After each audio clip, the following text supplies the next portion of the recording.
오늘 본문 말씀은 탐욕에 대한 가르침이나 부자의 행악대에 대한 교훈이 아닙니다. 오늘 본문이 우리에게 말씀하고자 하는 것은 참된 구원이 과연 무엇인가에 대하여 말씀하고 있는 것입니다. 공생의 기간 동안에 예수님께서 가장 안타까워하신 일 중에 하나가 오늘 본문에 기록된 사건이었습니다. 오늘 본문과 같은 내용을 기록한 마가복음 동행 구절을 보면 예수님이 이 사람을 사랑하였다라고 기록하고 있습니다. 무언가 자신의 마음에 가득 채워지지 못한 그것을 찾기 위해서, 채우기 위해서 예수님을 찾아왔지만 끝내 주님의 그 부르심에 응답하지 못하고 등을 돌려 되돌아간 이 젊은 관원을 예수님께서 아주 안타깝게 생각하셨다는 것이죠. 그래서 오늘 본문이 더더욱 우리 마음에 큰 울림으로 진동하고 있습니다. 왜냐하면 우리도 어쩌면 이 청년과 같이, 이 부자 간원과 같이 정말로 채워지지 못한 것을 안타까이 하나님 앞에 왔지만 그는 다 채우지 못하고 등을 돌려 돌아가고 있는지도 모르기 때문입니다. 본문을 보면 오늘 본문은 이 사람의 정체를 관원 그리고 부자라고 밝히고 있습니다. 18절에 보면 어떤 관원이라고 얘기하는데 관원이라는 것은 어떤 관청의 공무원을 말하는 것이 아닙니다. 당시에 있었던 회당에서 율법에 대해서 공부하고 해석하고 정리하는 그런 일을 맡은 일종의 그 시대 사회의 어떤 사회 지도층 인사라고 할 수 있습니다. 가르치는 자를 매우 존경했던 사회이기 때문입니다.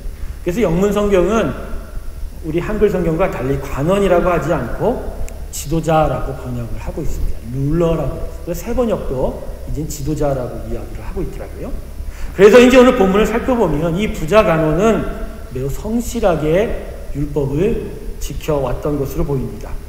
어떻게 하면 영생을 얻을 수 있습니까?에 대해서 이 질문에 대해서 예수님께서 십계명을 거론하십니다. 이거 지켜라. 이거 지켰냐? 율법 잘 지켰냐? 라고 묻자 그는 본문 21절에 이렇게 대답합니다.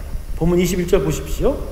여짜오되 이것은 내가 어려서부터 다 지켰습니다. 그냥 지킨 게 아니라 어떻게 지켰다고요? 다. 언제부터? 어려서부터 다 지켰다. 어쩌면 당연한 일인지도 모르겠어요. 회당에서 율법을 전문적으로 섬겨야 했던 그에게 이 율법의 계명 지킨다는 것은 사실은 당연한 일인지도 모른다는 것이죠. 여기에 더하여 그는 영생을 얻는 것에 대해서 관심이 있었습니다. 사실 당시 이스라엘 사회를 보면 매우 현세적인 추구가 강했던 그 시대였는데 그의 입에 영생이란 단어가 나온 것은 매우 주님의 입장에서 보면 기특할지도 모릅니다. 로마 제국으로부터 해방 그리고 다윗 왕국과 같은 큰 왕국을 재건하는 것에 대해서 온 이스라엘 사회가 관심을 갖고 있었던 매우 현세적인 그런 삶의 목표들이 가득했던 그 사회에서 이 부자 간원은 영원한 삶, 구원에 대해서 큰 관심을 가지고 있었다는 겁니다. 정리하면 오늘 본문에 기록된 한 부자 간원은 겉으로 볼 때는 당시 이 타락한 이스라엘 백성들 중에서 그래도 하나님은 이 정도는 섬기고 있었던 믿음의 사람이구나 라고 우리에게 생각나게 한다는 것이죠. 그런데 오늘 본문은 그 결론에 있어서 우리가 다 읽어봐서 다 알듯이 이 사람으로 인하여 주님께서는 부자가 천국에 들어가기 어렵다라는 말씀을 하게 만듭니다. 즉 이 젊은 부자 간원, 이 부자 간원은 문제가 많다라고 주님께서 말씀하신 것입니다. 그래서 예수께서 제자들에게 이 문제에 대해서 오늘 본문 24절 이후로 아주 자세하게 부연 설명을 덧붙여주고 있기도 합니다. 자, 그러면 이 젊은 부자 간원, 이 관원에게는 무슨 문제가 있었을까요?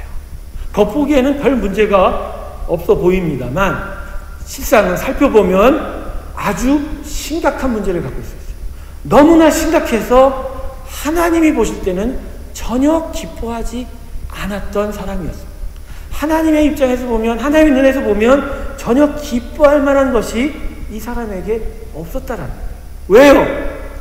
이 사람은 하나님을 섬긴다고 하지만 스스로는 하나님을 섬기고 있다라고 생각하고 있지만 하나님 볼 때는 그는 여전히 자기 자기 자신을 섬기고 있었기 때문에, 자기 자신을 섬겼기 때문이라는 것입니다. 이상하네. 오늘 본문을 보면 그는 참 율법을 잘 지키고 영생을 구하기까지 하지 않았습니까? 어찌 그가 자신을 섬겼습니까? 라고 반문할 수 있지만, 오늘 본문을 자세히 살펴보면 하나님께서는 이 사람이 바로 하나님이 아닌 자기 자신을 너무나 사랑하는 사람이라는 것을 분명하게 우리에게 보여주고 있습니다. 잠시 율법으로 우리의 눈을 돌려봅시다. 여러분, 율법의 핵심은 무엇인가요? 율법은 지키는 것에만 목적이 있는 것이 아닙니다. 율법은 시내산 앞에서 받은 이스라엘 백성이 받은 그 율법은 사실은 가나안 땅으로 나아가는, 즉 하나님 나라로 나아가는 그 길을 제시하는 거예요. 즉 하나님을 닮아 하나님께로 온전히 나아갈 수 있는 그 길을 제시한 것이라는 것이죠. 그러기에 율법의 핵심은 하나님께로 나아가는 길이죠. 규칙을 지킨다는 것이 아니라는 것이죠. 이걸 지켜야 구원을 얻는다는 게 아니에요. 율법은 이미 하나님이 내 백성 삼았어. 근데 너는 나의 백성 되기 위해서 바로 이러한 길을 걸어가야 돼 라고 말씀하시는 거라는 것이죠. 그래서 예수님이 이 땅에 오셨을 때 율법을 폐하러 온 것이 아니라 율법을 다 이루기 위해서 오셨다라고 말씀하신 것입니다. 이 말씀 모세 율법이 당신의 예수 그리스도의 십자가 구원 안에서 완성이 된다는 것입니다. 그래서 여러 바리새인들과 서기관들이 예수께 대해서 수많은 그 율법에 대해서 요약해달라고 했을 때 주님께서는 뭐라고 말씀하셨죠? 그 모든 율법을 아주 심플하게 정리해 주셨어요. 바로 구약 율법의 핵심 그대로를 짚어내신 것이죠. 첫 번째, 하나님을 사랑하라 라는 것. 그리고 두 번째가 뭐죠? 그래서 그 사랑으로 이웃을 사랑하라 라고 말씀하십니다. 즉 율법의 핵심은 여호와 사랑입니다. 그래서 율법의 중심 구절인 신명기 6장 4절 5절의 쉐마를 보면 쉐마 들어라, 나의 백성들아 들어라. 그럴 때 그 들어라 다음에 뭐가 나오죠? 내 마음과 성품과 뭘 다해서 힘을 다하여 너 여호와를 어떻게 하라? 사랑하라. 할렐루야. 율법의 핵심은 사랑이에요. 율법의 핵심은 하나님 사랑이라는 것입니다. 그래서 율법은 항상 하나님을 먼저 생각하게 하고, 그래서 하나님을 높이게 합니다. 그래서 하나님을 전심으로 예배하는 것이 바로 율법인 것이죠. 그 하나하나의 규칙을 지켜가면서 내가 하나님의 마음에 드는 그런 자체가 아니에요. 율법에 들어있는 그 중심은, 그 기초는 바로 여호와를 사랑하는 법, 여호와께 예배하는 법, 그래서 마음을 다 들여가는 법, 이것이 바로 율법이라는 것이죠. 그러기에 율법은요, 바로 그 근본 핵심이 하나님을 높이는 것이기 때문에 반드시 사람에게는 하나님 앞에서 자신을 낮추는 일을 요구합니다. 그래서 율법의 가장 주 중심이 되는 성막법과 제사법이 바로 그런 의미로서 우리에게 가르쳐지고 있는 것이죠. 여러분, 성막과 제사의 핵심이 무엇인가요? 성막과 제사의 핵심. 혹 가다가 누가 성막법이 뭡니까? 제사법이 뭡니까? 라고 물어보시거든. 이렇게 심플하게 대답하십시오. 자기를 죽이는 것입니다 라고 대답하시면 됩니다. 뭐라고요? 누구를 죽인다고요? 자기를 죽이는 것이에요. 그 나를 죽이면 나라는 인생, 나라는 사람을 너무나 사랑하시는 하나님이니까, 그렇기 때문에 하나님의 그 사랑 안에서 나 대신 누가 죽는 거죠? 대속물이 죽는 거죠. 대신 사람은 무엇으로 죽어요? 마음으로 죽는 거예요. 마음으로 하나님 앞에 죽는 거예요. 하나님 앞에 자신을 낮추는, 마음을 죽이는, 그래서 하나님만을 높이고, 내 마음이 죽으니, 나이가 죽으니 자기 사랑이 포기되는 거죠. 누구만 사랑하는 거죠? 아버지만 사랑하는 거죠. 그래서 여러분, 이것이 예수 그리스도의 십자가 위에서 완성이 되는 거예요. 십자가 위에서 우리가 누구와 함께 죽어요? 예수와 함께 죽어요. 그래서 내가 죽는 거죠. 다시 예수와 함께 살아요. 그런데 그 예수가 나의 뭐가 되어서 사는 거예요? 주인 돼서 사는 거죠. 그러니까 내가 사는 게 아니라 이제 내 안에 누가 살아요? 예수가 사는 거죠. 그러니까 나는 없는 거예요. 그러니까 율법의 핵심의 스테이트먼트는 뭐라고요? 자기를 죽이는 것이다. 젊은 이 부자 가문의 문제는 바로 이것이었습니다. 겉보기에는 율법을 잘 지키고, 그것도 다 어려서부터 지켰지만, 그리고 영생까지도 추구하는 것으로 그 겉모습은 하나님이 기뻐하실 만한 것이었지만, 모든 재산 다 팔아서 가난한 이웃을 도우라는 명령에 이 부자가 응답하지 못해요. 이건 이 사람이 겉으로 보여준 율법을 지키고 영생을 추구하는 그 모습이 의미하는 핵심적인 가치, 그 의미가 그 안에 없다는 것을 증거하고 있다라는 것입니다. 재산 팔아라, 가난한 이웃 도우라는 주님의 명령에 이 사람이 오늘 본문을 보면 어떻게 하고 돌아갔다고요? 심히 근심했다라고요. 심히 근심하며 돌아갔다. 무엇에 대해서 근심했을까요? 예수님의 요청은, 주님의 요청은 재산 다 달라, 물질 다 바쳐라, 그러면 내가 너한테 구원 베풀겠다, 이런 요청이 아닙니다. 여러분, 우리 하나님은 절대로 거지가 아닌 걸 주님의 마음속에 기억하십시오. 우리 하나님은 거지가 아닙니다. 우리 하나님은 지금도 우리에게 그 모든 것들을 다 주실 수 있는 이 세상 가장 큰 부자이십니다. 할렐루야. 우리 아버지는 부자이십니다. 좌우 옆분에게 고백합시다. 우리 아버지는 부자이십니다. 그래서 여러분, 때로는 잘못된 우리의 신앙감이 우리 하나님을 거지로 만드는 경우가 많아요. 아니에요.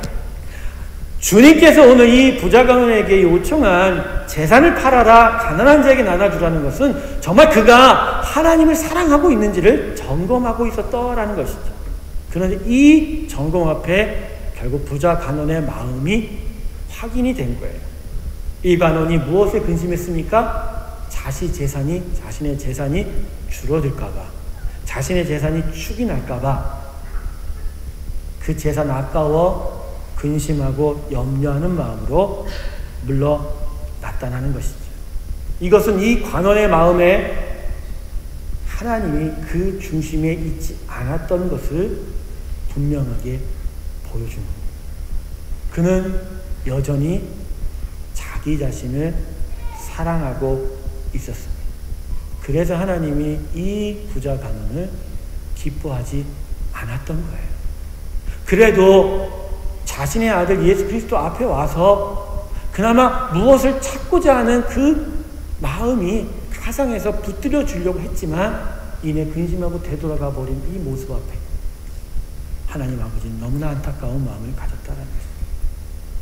그리고 사실 이 부자 간원은 어떻게 보면 하나님 앞에서 가장 악한 일을 행했는지도 모릅니다. 겉으로는 율법을 지키고 영생을 추구하는 듯, 즉 하나님께 다가가는 것처럼 보였지만 실제로는 여전히 자기를 사랑하기에 도리어 하나님을 이용하고 있었다는 것입니다. 이 사람이 율법을 왜 지켰을까요? 율법의 핵심은 아는 것이 아니라 자신의 안녕과 행복을 위한 추구의 수단이었다는 것입니다. 영생을 왜 추구했을까요? 이제까지 잘 살아왔던 이 현세의 삶이 어느 순간에는 끝나는데 그 다음에 그 사후에 대한 보장을 위한 것에 불과했었다라는 것입니다. 사랑하는 성도 여러분, 우리의 신앙의 모습은 어떤가요? 이 부자 관원과 같습니까? 아니면 다릅니까? 우리의 신앙의 행위가, 우리의 신앙의 겉모습이 지향하는 지금 방향점과 목적이 지금 어디에 있습니까? 우리의 마음이 지금 어디로 가고 있어요? 정말 하나님을 사랑하고 있는 대로 가고 있습니까? 아니면 우리 자신을 위해서 여전히 그 마음이 머물러 가고 있냐라는 것이죠. 참된 구원은 기대하는 것을 바꾸어 버립니다. 참된 구원은 바라보는 것을, 소망하는 것을 바꾸어 버립니다. 이 땅에서 자기 만족을 위해서 살 수밖에 없었던 인생이 정말 하나님의 구원을 만나게 되면 하나님과 영원히 살 것을 소망하고 기대하는 삶으로 바뀌게 되어 있습니다. 이게 구원입니다. 할렐루야. 본문의 부자 간원이 정말 영생을 찾았을까요?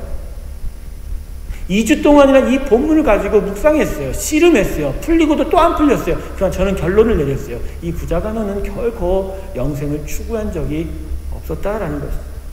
그가 정말 영생을 찾았던 자였으면 그에게는 그의 재산은 별로 중요한 것이 아니었을 것입니다. 하나님이라는, 하나님과 영원히 하는 그 땅에 들어가는데 그가 가진 재산이 얼마나 큰 것인지 몰라도 그것이 과연 그렇게 귀한 것이겠냐?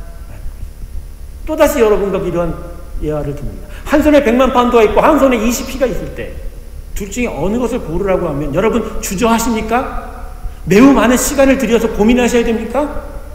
다시 한번 기억할게요. 한쪽에 100만 파운드가 있고 한쪽에 20P가 있어요. 둘 중에 하나를 택하라고 하면 여러분은 당장 택하십니까? 한 달 후에 택하십니까? 상식적으로 대답해 주시기를 국민 여러분 바라겠습니다. 당장이죠. Right now. 뭐 택해요? 100만 파운드죠. 지금 20P라고 하시는 분은 참 문제가 심각한 분이에요. 안 그래요? 영원한 생명의 삶은 그런 재산이 필요 없습니다. 수많은 믿음의 사람들이 그리고 이 땅에 살다 자신의 삶을 정리하며 주께로 올라가던 모든 순간들을 그 순간들을 제가 많이 보았습니다. 목사인지라 장례식을 많이 경험했다는 것이죠. 그죠? 그 마지막 순간에 그가 가는 마지막 길에 그가 이제 그것 즐기고 애지중지했던 그 모든 것들이 그의 손에 붙잡혀 같이 올라가는 것은 전 보지 못했어요. 아무것도 가지고 가지 못했다는 것이죠. 적신으로 왔어. 적신으로 가는 것이 우리 인생입니다. 오늘 본문 18장 부자 가난의 기록 다음에 19장에 무슨 얘기가 나옵니까? 바로 삭개오의 이야기가 나옵니다. 아주 다 교묘합니다.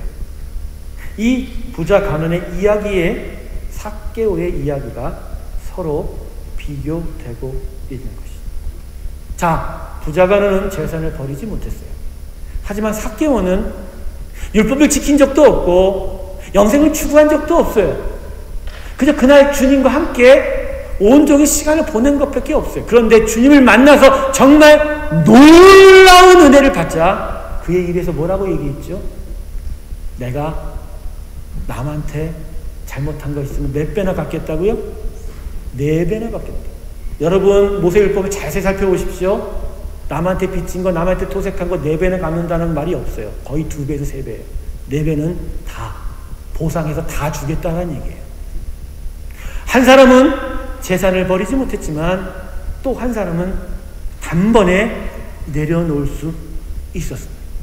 이건 여전히 재산을 다 버리는 것이 예수 믿는 것이다 라는 이런 메시지가 아니에요. 분명하게 우리에게 오늘 이렇게 얘기하는 것입니다. 참된 구원은 그 기대하는 바를 바꾸어 놓기 때문에 자기가 이제껏 의지하고 중요하다고 여기던 모든 것들이 다 포기되어진다는 것이에요. 할렐루야. 구원이 임하면 우리가 중요하다고 여기던 것들이 다 쓰레기통으로 들어갑니다. 구원이 임하면 정말 내가 의지했던 그 모든 것들이 점점 나의 인생에서 멀어져가도 전혀 신경 쓰이지 않아요. 구원이 임하면 정말 내가 소중하게 여겼던 그 모든 명예와 권력들이 다 휴지 조각에 불과하다고 그래요. 그래서 사도 바울이 뭐라고 그랬어요? 자기 같은 그 모든 지식을 죄송합니다. 똥이라고 그랬습니다. 똥입니다. 이게 구원이에요. 하나님이 우리를 만나시기만 하면, 우리가 하나님을 만나기만 하면, 그래서 그 하나님 안에서 그 천상의 그 모든 것들을 바라기 시작한다면 그 순간 우리는 이제껏 내가 즐기고 내가 붙들고 모든 것들이 소용이 없는 것을 분명하게 깨닫습니다. 다 버릴 수는 없어도 분명히 버려져 가는 일에 그 시작이 일어난다라는 것이죠. 사랑하는 성도 여러분, 지금 우리는 기대하는 것이 이미 바뀌어진 자입니까? 아니면 아직 안 바뀌어진 자입니까? 바라고 소망하는 자가 바뀌어진 자들입니까? 아니면 여전히 바뀌어지지 못하고 있는가라는 것입니다. 우리의 겉모습이 아무리 훌륭해도요, 우리의 겉신앙이 아무리 사람이 볼 때 참 저분은 열심히 해 라고 해도요, 결국은 우리의 마음이 어디에 더 있는가에 따라서 거기로 우리 인생이 쏠릴 수밖에 없습니다. 암만 우리가 앞으로 가려고 해도 무게를 뒤로 두면 뒤로 넘어가지 앞으로 넘어가지 않는다는 거죠. 우리가 말로는 하나님께로 간다고 앞으로 하지만 이 마음의 중심이 이미 뒤에 이 땅에 내가 즐기고 있던 수많은 것들에 마음이 묶여 있으면 아무리 앞으로 가도 결국 어디로 쏠려요? 뒤로 넘어지는 거죠. 자, 여러분 자기 자신을 돌아보세요. 나는 하나님을 향하여 앞으로 쏠리고 있는 자인가? 아니면 여전히 뒤로 쏠리고 있는 자인가? 결국은요, 무거운 쪽으로 쏠려가게 되어 있는 거예요. 그래서 신앙의 삶은 이미 이 심령에서 이미 결정난 거예요. 겉으로 드러난 것에 절대 속지 않습니다. 결국 이 심령에서 이미 결정난 것이 겉으로 드러나는 것에 불과하기 때문에 한두 번은 그렇게 봐줄 수 있어도 결국은 그 마음의 중심이 어디에 있는가가 분명히 들어가는 게 우리 삶입니다. 하나님께 마음이 가 있으면 결국 하나님께로 쏠립니다. 세상에 마음이 가 있으면 아무리 하나님께로 이렇게 한다 해도 결국 뒤로 넘어지게 돼 있는 거죠. 구원은 그래서 삶의 무게 중심이 변하는 거예요. 삶의 무게 중심이 변해가는 거예요. 구원은 이 무게 중심, 삶의 무게 중심이 어느 쪽으로 쏠려 있는 거예요? 하나님 쪽으로 쏠려 있는 거예요. 하나님을 만나고 예수를 만나면 적어도 51%의 무게 중심은 하나님께로 가 있는 거예요. 1%로 시작하는 거 아니에요, 여러분. 완전히 넘어가줘야 돼요. 시수에서 51%가 돼야 이렇게 구달이죠. 이 51%부터 점점 52%, 60, 70, 80, 90 하면서 점점 무게중심 하나님께 더 가까이 가는 게 우리의 구원이다 이거예요. 우리가 착각하는 것은 예수를 믿는 그 순간부터 0% 쪽에서 1, 2, 3, 3 이렇게 가는 거라고 생각해요. 아니에요, 여러분. 구원이 임하면, 정말 예수 그리스도의 구원이 임하면 51%부터 하는 겁니다. 49%는 구원받은 거 아니에요. 머리에 땡 하고 오셔야 돼요. 전 12월에 제 주제가 그랬어요. 나나 우리 모든 성도들이 그 심령에 땡 해야 된다. 연말에 서울은 보신과 좀 타종하죠. 그런 거 보지 마세요. 내 인생의 종을 먼저 치셔야 돼요. 하나님 말씀으로 나의 인생의 머리를 땡 하고 울리셔야 돼요. 그래서 깨달아야 돼요. 하나님을 사랑하지 않고서는, 나의 삶의 무게중심이 하나님 쪽으로 쏠려 있지 않고서는 결코 구원은 이루어질 수 없다는 것입니다. 구원은 그래서 자기 자신을 사랑하는 일이 멈추어 가는 거예요. 51%는 하나님께 마음을 드렸기에 거기서부터 시작해 가는 거예요. 하나님을 사랑하고 가기 때문에 나를 사랑하는 일이 점점 작아져 가는 거죠. 저는 득도했어요. 왜 하나님이 자기 사랑을 하지 말라고 할까? 결국 우리는 피조물인데 정말로 내가 나를 보호하지 않으면 이 연약한 피조물이 이 땅에서 어떻게 사는데? 근데 하나님이 이렇게 말씀하시더라고요. 내가 너희를 사랑하잖아. 너희는 나를 사랑하면 돼. 할렐루야. 이게 무슨 말인 줄 아세요, 여러분? 내가 나를 사랑한다고 내가 잘 사는 게 아니라는 거예요. 내가 하나님을 사랑하는 그 사랑 속에서 내가 잘 삽니다. 거기가 진짜 살 길입니다. 하나님께서 예수 그리스도의 십자가 위에서 그 십자가로 우리를 너무나 사랑하시기에 우린 더 이상 나 자신 사랑 안 해도 충분히 복됩니다. 이게 우리의 믿음입니다. 이게 우리의 구원의 삶이라는 것입니다. 십자가를 통해서 하나님이 우리에게 주신 축복과 능력과 은혜는 내가 나를 사랑하지 않아도 내가 행복할 수 있다라는 거예요. 할렐루야. 이게 얼마나 놀라운 은혜, 얼마나 놀라운 은혜. 그러므로 복음은, 그리고 그 하나님의 은혜는 무엇보다 우리 안에서 자기 사랑에 물든 마음을 부숩니다.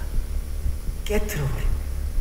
아버지의 역사와 기적은 결국 나라는 인생, 나라는 삶 속에 나의 자기 사랑이 깨트려지면서 시작이 된다는 거예요. 예수님의 은혜를 받았던 대표적인 사람들을 보십시오. 옷값을 깨트린 마리아.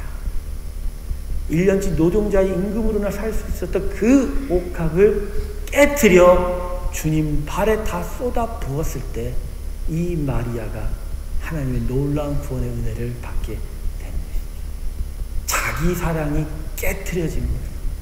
그럴 때 그가 하나님의 은혜 가운데 구워 먹게 된 것입니다. 밥상에서 떨어진 밥도 주워 먹겠다고 하던 한 이방 여인의 그 절규 앞에 자기 자신이 깨트려졌을 때 오히려 병의 치유가 구원을 얻게 된 일, 자기가 죽어서 오히려 하나님 안에서 다시 살아나는 자들의 모습이 바로 예수가 놀라운 구원을 주었던 자들의 모습이고, 그 구원을 받았던 자들이 우리에게 전해주는 놀라운 하나님의 교훈입니다.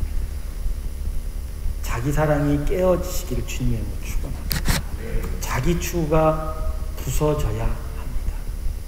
나의 죄가 깨져야 하나님의 은혜가 들어와요. 하나님의 거룩함은 내 안에 더러움이 치워내야 완성이 됩니다. 나의 회복은 병든 모든 상처에서 하나님의 은혜로 그 골맞던 것들이 사라져야 이루어지게 된다는 것입니다. 나를 죽일 때 하나님의 놀라운 은혜가 들어오는 거예요. 내가 죽을 때 하나님의 살아있는 일들이 내 가운데 나타나게 된다는 것이죠. 그러기에 나를 통해서 내가 중심이 돼서 내가 기대하고 바라는 것들을 여전히 붙잡고 있는 것은 그건 예수 믿는 사람 아니라는 거예요. 예수는 반드시 내가 아닌 하나님으로 인하여 내가 천상을 소망하는 일이 나타나게 된다는 거예요. 기대하는 것이 바뀌어지지 않는 자는 여전히 구원 가운데 있지 못하다는 것이죠. 하나님을 더욱 사랑하시길 주님의 축원합니다. 이게 구원받은 자의 친구예요. 하나님을 가장 사랑하지 못하면 가장 천하에 제일 가는 신앙의 업적을 쌓아도 하나님과 상관없는 자가 된다고, 주께서 훗날 나는 너 모른다라고 이미 수도 없이 우리는 이야기를 듣지 않았습니다. 전 그러기에 찬송가 511장 찬양이 난 너무나 좋아요. 너무나 좋아요. 이 가사를 계속 생각해 보니 이 가사야말로 정말 우리의 믿음의 고백인 것 같더라고요. 내 구주 예수를 더욱 사랑, 엎드려 비는 말 들으소서. 내 진정 소원이 내가 아니라 내 구주 예수를 더욱 사랑, 더욱 사랑. 내 구주 예수를 더욱 사랑, 엎드려 비는 말 들으소서. 같이 부를까요? 내 진정 소원이 내 구주 예수를 더욱 사랑, 더욱 사랑. 내 진정 소원이 내 진정 소원이 내 구주 예수를 더욱 사랑, 더욱 사랑. 할렐루야. 근데 우리가 이렇게 쉽게 안 변하잖아요. 우리의 고백은 이런데 실제로 매 순간마다 여전히 우리는 나를 사랑하는 삶으로 되돌아가기 일수입니다. 오늘 여러분 하나님의 말씀은 여러분을 질책하지가 않아요. 참된 구원은 바로 이런 것이다 라고 분명히 가르쳐 주시는 거예요. 하지만 우리는 그 앞에서 이렇게 또한 고백할 수 있어요. 근데요, 정말 쉽게 안 변해요. 쉽게 안 변해요. 네, 맞습니다. 우리 힘으로는 변할 수가 없지요. 그래서 본문 26절에 제자들이 이렇게 이야기합니다. 그러면 누가 구원을 얻을 수 있나요? 부자가 구원 얻는 것이 낙타가 바늘구멍 들어가는 것보다 어렵다라고 주님이 말씀하시자 제자들이 볼멘소리 한 거예요. 그러면 이 세상에 누가 구원 얻을 사람이 있겠습니까? 그렇지요. 하나님이 하시는 일을 어찌 사람이 다 이룰 수 있을까요? 그런데 여기서 중요한 한 가지를 우리가 은혜를 발견해야 돼요. 이런 제자들의 반응에 주께서 이렇게 말씀하십니다. 본문 27절 볼까요? 여러분 한 목소리 읽어주실 수 있습니까? 시작.